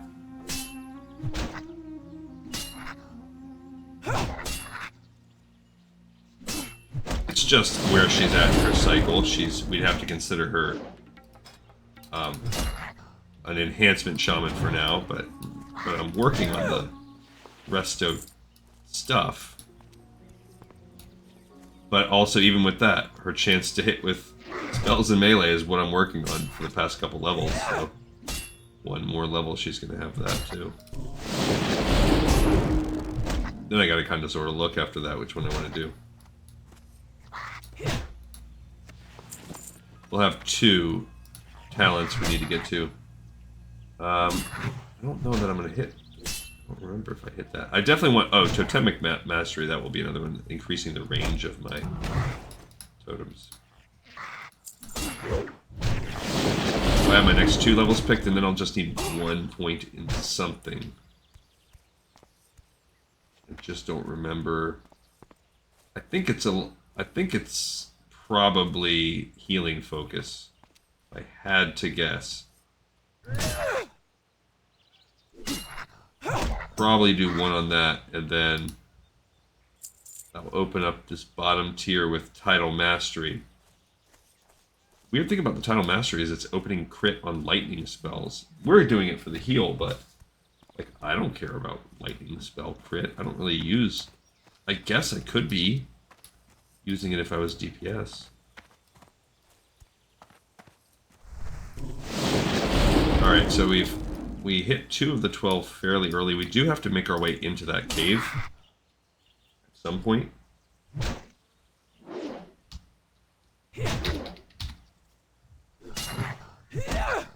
So they said, how many people have ignored Chongan? That's the guy that's been constantly spamming gold selling. And, which is ridiculous, that this guy is, like, on a... People know his stinking name.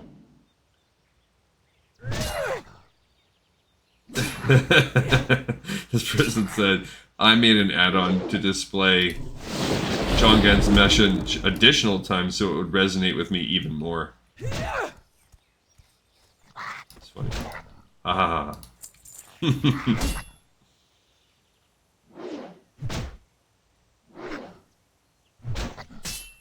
Alright guys. I need to bop a heal up soon.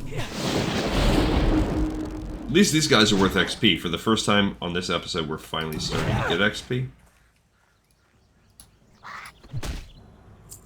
This is what did us in last time too. You just start getting such bad RNG. The drop rate is... It's probably somewhere in the neighborhood of 20 to 30%. And that just feels like bad RNG. Sometimes that's bad RNG.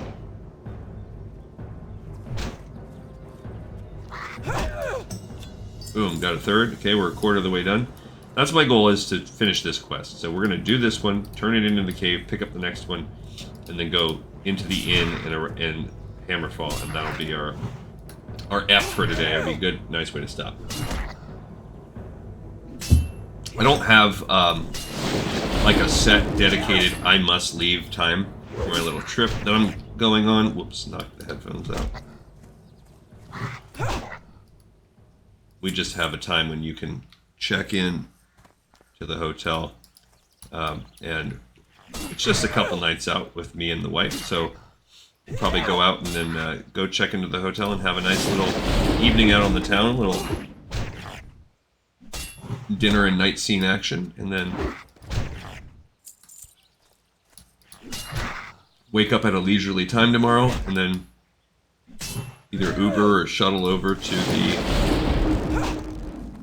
the football game and enjoy that. And then I actually know a few people that are, I don't want that guy to see, how does this, somebody said that the same way that I pine for the ability for a clam opening app, they're like, I just want an app that gives me the paths up hills so that I can actually like collect the ore that I see and stuff like that. And, you know, as you saw when we were struggling so hard to get the background entrance into the ogres area, on yesterday's episode, or really the one before that,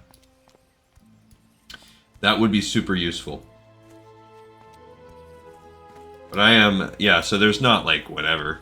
It's just I want to be able to leave at a decent time, and also if I screw around too much, my wife will start to be like, you're wasting our day. And she would be right. Okay, we got 4. That's good. So, you know what, Blizzard? Help me out here. Help me get a good drop rate on these shards. I think it's already going okay. Boom, 5. Thanks for listening, Blizz. I'm gonna make my way in the cave. Last time we actually did not have, we had worse, the RNG was worse in the cave. It's probably coincidence, but that's why I've been working on the outside of the cave, because I don't want that to happen. But we're gonna see. I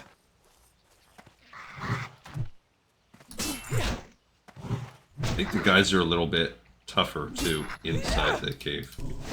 Like these dry whisker kobolds are level 35, but the diggers here already 2 levels higher. You would think the diggers had more of an option, more of a drop rate, but I didn't notice anything like that last time. Okay. That digger didn't. Okay. No, this is a regular kobold. I bet you if we look it up, I bet you the actual kobolds have a better drop rate. I'm running that way. Sure. Pop a heal off.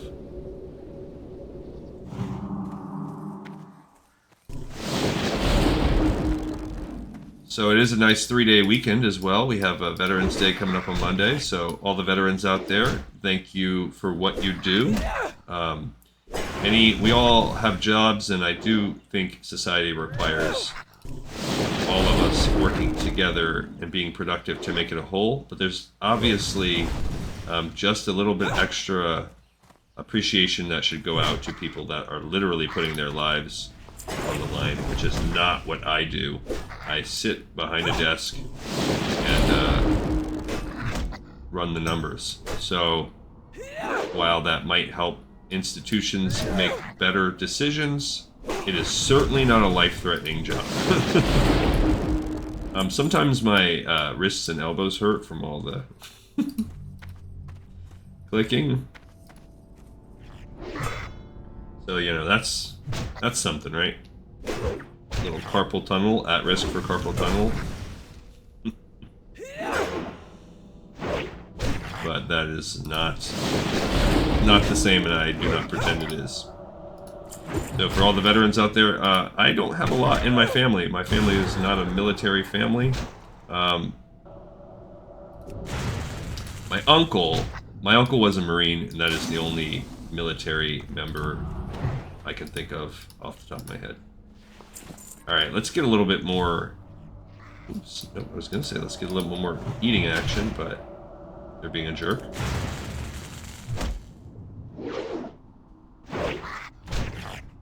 Okay, now let's give that another try. We'll do a little eat-drink combo. Eat, drink, be merry here.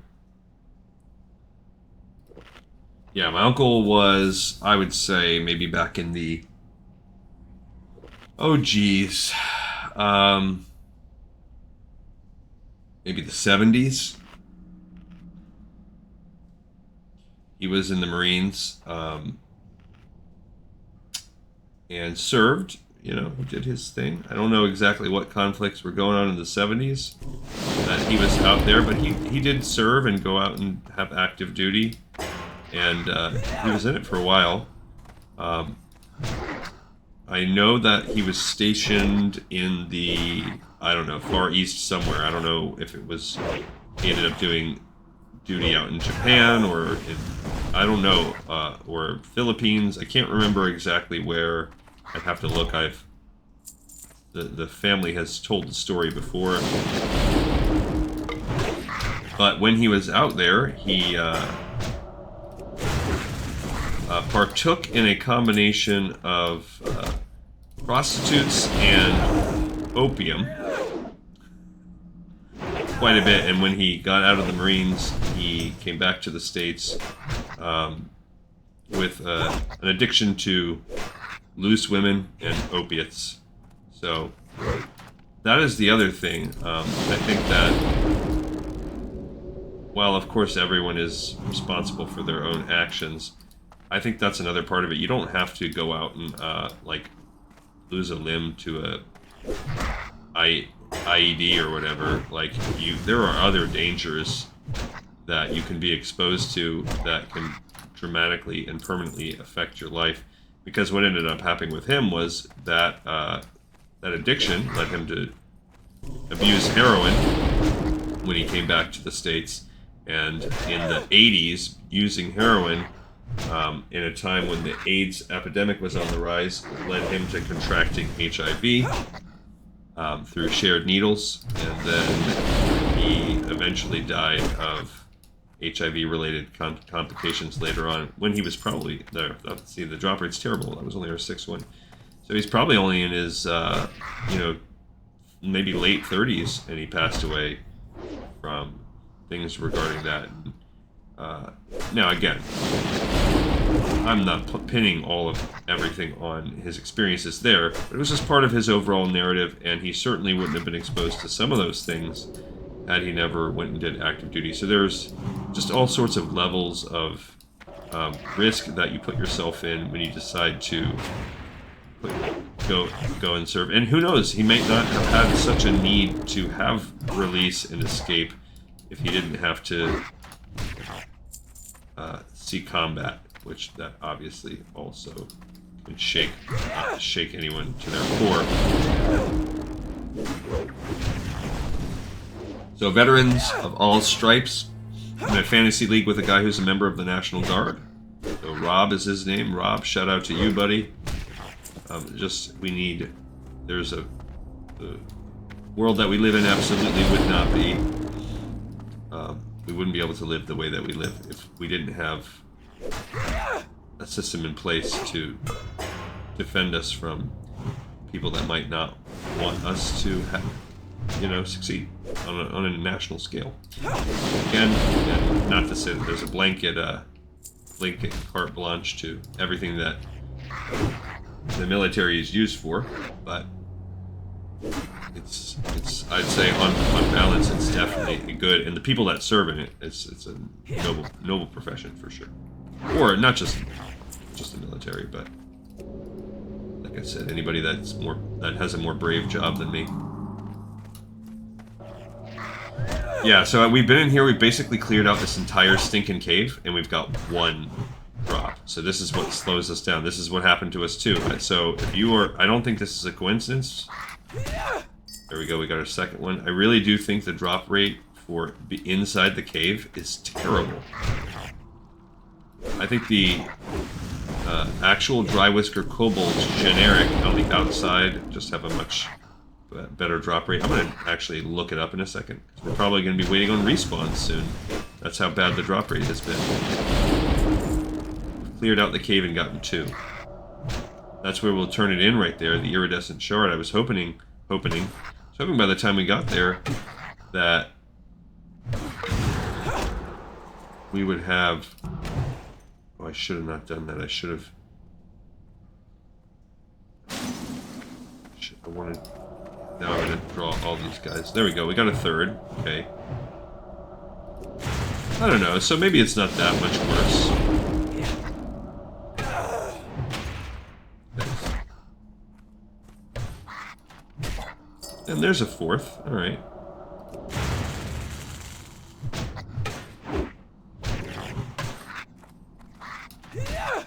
There's a fifth. All right. So no sooner did I speak it than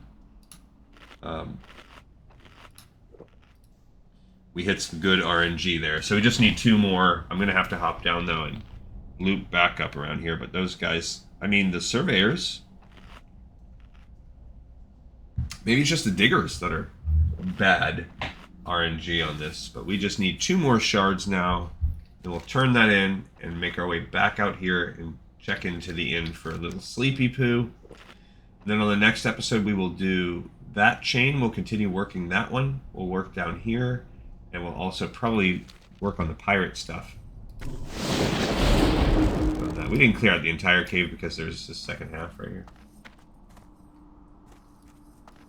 I don't think I hit the left side. So, but maybe somebody else did. Seems pretty empty. So maybe there's someone. Maybe I did the left but not the right. All right, diggers. We need 2. I see 2 of you. You guys could each give me what I need.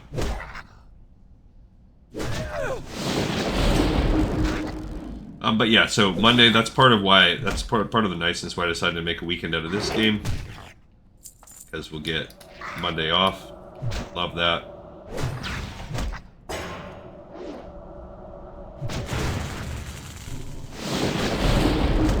And I'm ready for that as well. And then in a couple weeks is Thanksgiving. And Thanksgiving, I will have the entire week off of work. So I am greatly looking forward to that. I should give you guys a nice burst of episodes during that time. And it's going to be awesome. I cannot wait. Alright, we have 1 shard to go.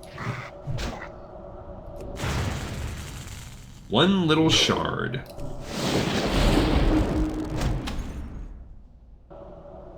Be cool if Earthshock, like, made it to where they couldn't, like, they were also silenced from that School of Magic for a few seconds. I think eventually it does do that, like maybe in later expansions. Alright, so we need 1 more. There's no one. We literally have cleared out the cave, but that's a little better than originally what happened. So we came in here with 5, we're at 11, so we cleared out the cave and we got 6. Oh yeah, they're starting to respawn. There we go. 1 more, come on.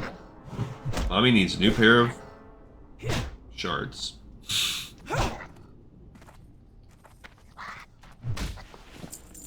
What? I specifically asked for shards. Why don't you? Yeah, they're all respawning. So we'll start making our way back to the back of the tunnel now.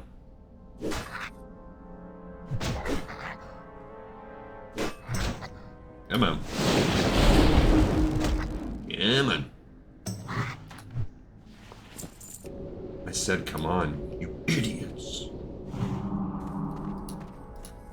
Okay, here's a Surveyor Digger combo. I like that the Surveyor is just like, nah, I'm gonna stick to melee.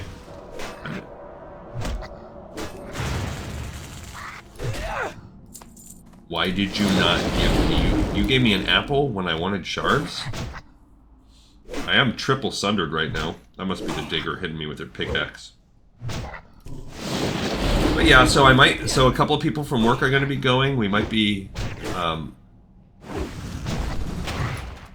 might get the opportunity to hang out with some work folks. There's a kid that I know, a friend of my son's, who actually, it's like one of those weird things where I just like this kid a lot, like, and we end up, anytime he's around me, we end up getting a lot of, whoa. Oh no, they just pulled everybody in the house. And I just used a potion. Oh man. Okay, so we're gonna have to get through here. This is rough.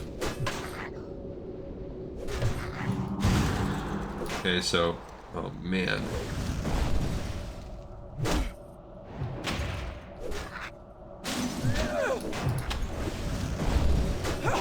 I'm getting kind of rope-a-doped a little bit here. I don't have the mana to do a lot of what I want to do. This guy is... I need to back it up closer to my mana rejuvenation thing. Come on. I'm within range of it, it looks like. Gosh. And then homeboy is just... And my thing wore off. That's part of my problem too. Come on. Still within range, it looks like. Come on, get the hit in there.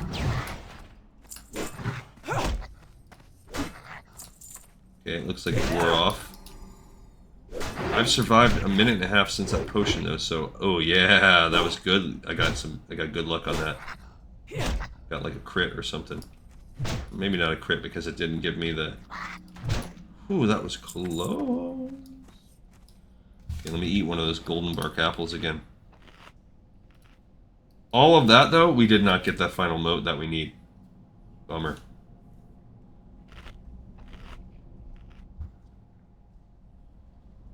But anyway, so this kid, I was talking to him yesterday, and we have basically went back and forth, and because he's a huge Vikings fan too, like me, which is kind of funny. So we've been talking a lot about this upcoming game for the past couple months. Anytime I've seen him, you know, it's just from time to time. And he mentioned he was going to go. I said we we're going to go, and then my son doesn't even want to go to this game. Because my son's just not really that big. He's like, what's the weather going to be? I'm like, well, in November, down here, it's going to be hot. Still. There we go. Finally got it. Alright, so now we still have to fight our way back there, though. Now that's annoying.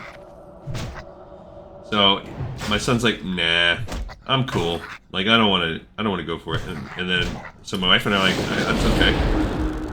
You can stay with your sisters, and, we'll just have a mommy and daddy weekend.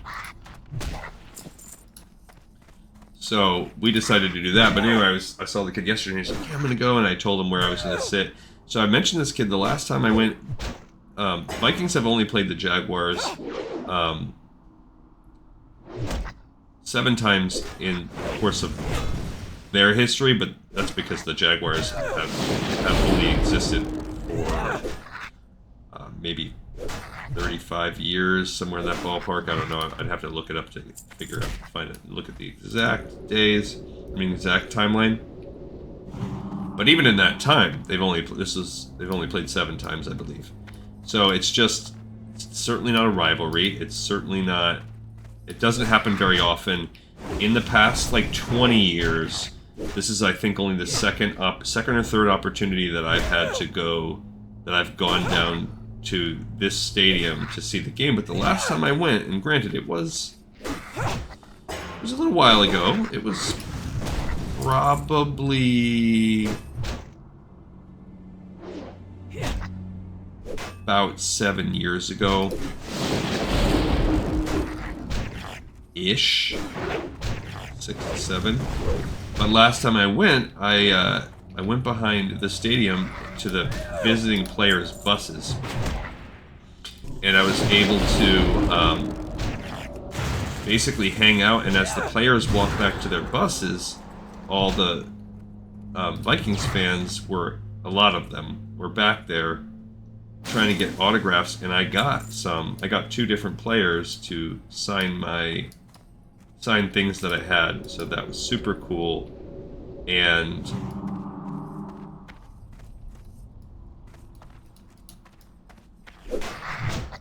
I told the kid about it, and he was like, just stoked. So he really wants to do it. So then he's like, let me get your phone number, I want to text, I want you to... So he wants me to go show him, so after the game I'm going to see about going back there and See if I can replicate it. I don't have high hopes, though. When you try to repeat situations like that in life, it doesn't usually work out, so might not work out. But trying to think, I'll have to bring maybe some extra jerseys or something.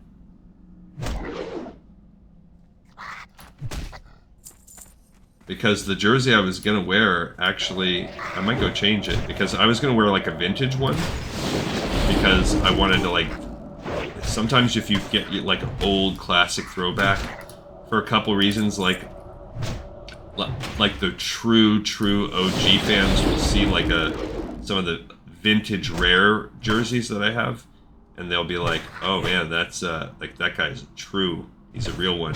So I was kind of gonna, that was my actual plan, was to do that. And then you have a chance on getting on the telecom. Like last time I went to a game, I got on the national broadcast because of that. This cluster of shards looks much like the shards of Mizrael, but the same feeling of security does not pulse through them. You can crumble at the bottom. Ah, you activated these shards. Already I feel more myself, but alas, I am still far from free. 4 stones of binding are scattered throughout Arathi. These stones keep me pinned beneath the earth. To unlock them, you must unlock the strongest, the stone of inner binding, and to do that, you must gather keys from the other 3. These stones are watched by guardians, but if you are clever or lucky, you may find ways to banish them. See, look at that, though. We did get 1 cresting charm, but remember last time we got all kinds of, I think we had, well, I guess we only had like 2 charms last time, but this time we got none. Alright, I wish we had a bubble shield, like when we were in paladin form. Now I just want to run out. I do not want to fight more of these stupid kobolds. We fought enough. So yeah, I might actually have to go ascertain that. I'll definitely wear a hat, get a Vikings, because a hat's neutral. You can just get anyone to come sign it. Just have to see what I can do. You know, and you're not gonna get like a superstar. That's not gonna happen. Like, you're not gonna get a like a Justin Jefferson. It's a lot harder because like a bajillion people. But you could definitely get, I mean, like, I got Stephon Diggs. I have a signed Stephon Diggs jersey. Cordarrelle Patterson was a player that used to be a wide receiver for us. That was a kick returner. I got him to sign something. I have some Kyle Rudolph signed stuff. Adam Thielen did not sign my stuff when he was not into it. So you just never know. But maybe the kid can get something signed, which would be cool. Alright, so we did it. Let's go ahead and sign off what we have, and we'll look at taking a rest. And took maybe a few minutes longer than I wanted, but really not that bad, not too shabby. Alright, so we completed another elite neutral, not elite one, another neutral quest. The Princess Trapped is now done. And we picked up the next in the chain, which is Stones of Binding, which we'll work on next time. So I really feel for us next time, if we look at the map, we'll run around and do the binding quests, turn it in there. That will open up the old guy to run around. We can actually go do that one too, which will be fun. Turn that one in. Then we'll come here and bust these out, do our fishing, and then make our way along, go turn in all those quests and see what's next. And then that's going to depend whether we do a couple other things first or whether we go down to the pirates. But we have some cool things ahead of us. Hey, thanks everybody so much for watching and tuning in and for listening to me. You guys are awesome. Definitely awesome for doing so and helping make this channel great. And I hope that I give you a little something. That's it. Another episode in Pipe 5x5. I'll check you guys on the other side. See ya.